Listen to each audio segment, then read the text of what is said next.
สวัสดีครับอยู่กับช่องรถเกี่ยวซิ่งคอมไบไทยแลนด์ครับก็โรงงาน4คันนะครับดูครับสิริไปแล้วควันตั้งนะครับน่าจะหล่มหน้าดูครับตามด้วยเจ้าช้างไปตัวแอร์ครับ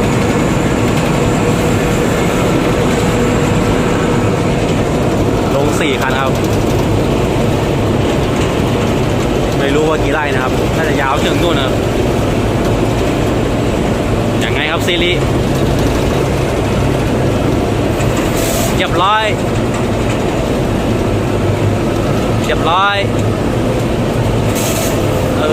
พันตังแล้วไปไม่ไปโอ้น่าจะโหดหน้าดูครับซีรีพันตังเลยก็คือวันช่วยนะครับไปแล้วครับ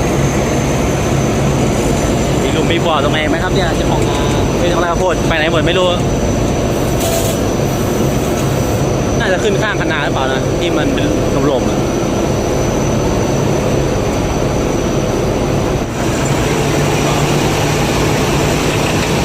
มากันแล้วครับ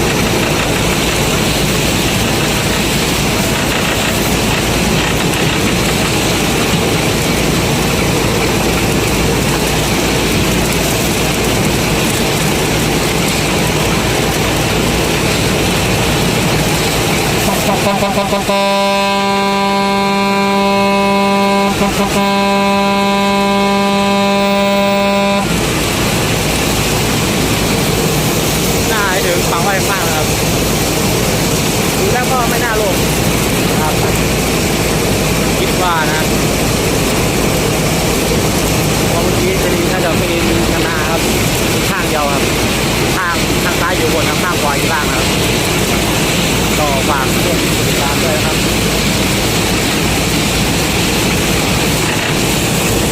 ก็เดี๋ยวจะพาชมตู้แอร์เขียวโพดนะครับมาแล้วครับแหวนโคราชนะครับตู้แอร์แหวนโคราชโพดก็ไม่ดีเท่าไหร่นะครับ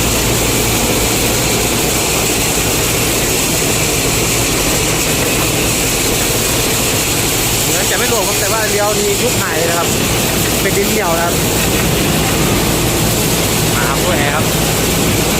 เดี๋ยวเด่นทำมาเองครับอันนี้กองทำเองครับสลีเอาอีกแล้วครับมาลองความแรงครับสลี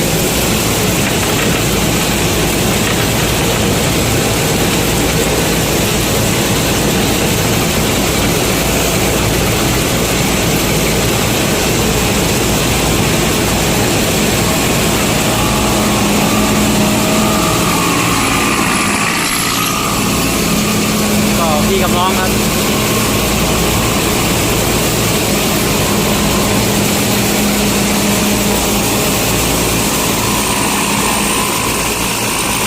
ก็เป็นโรโบโคเซตทั้ง2คันเลยนะครับคันนู้นเป็นป่าเงาครับคันนี้ไม่ใช่ป่าเงานะครับก็จากที่เจโรโบครับเสียงสั่นเลยนะครับเสียงคอนเสียงอะไรดังเพราะหูดีนะครับ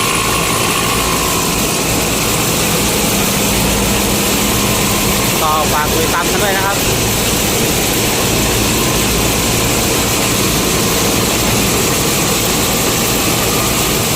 ใครที่อยากชมก็หาชมแล้วนะครับตัวแอร์ไปแล้วครับไปฟังแล้วครับ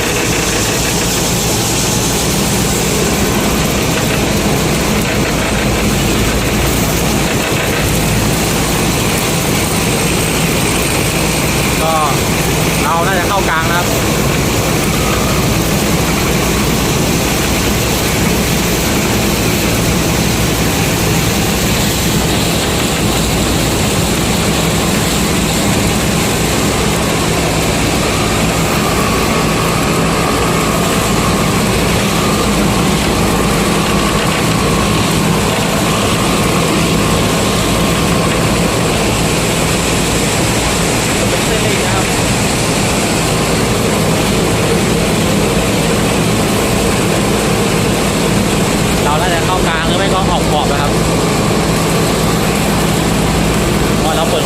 นี้แล้วนะครับ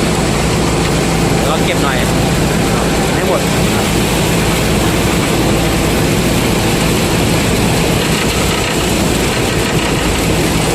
ก็ถ้าให้ลงเรือถ่ายก็คงไม่น่าเดินไหวครับน้ำทั้งนั้นเลยครับน้ำทั้งโคนนะครับก็ให้ดูมุมสูงกันนี่นะครับ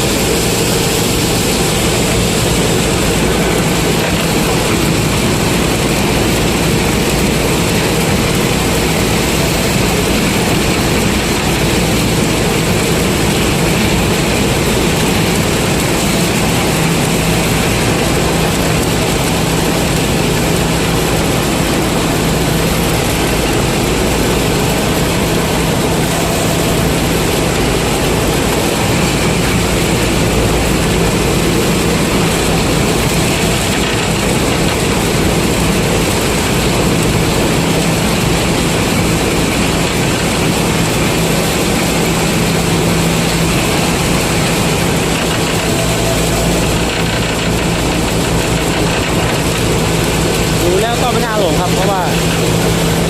ล่างดินแข็งนะครับข้างบนมันเละนะครับสภาพก็ประมาณนี้นะครับ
ไว้เจอใหม่คลิปหน้าครับส่วนคลิปนี้ก็ขอลาไปครับก็ฝากไว้นะครับสวัสดีครับ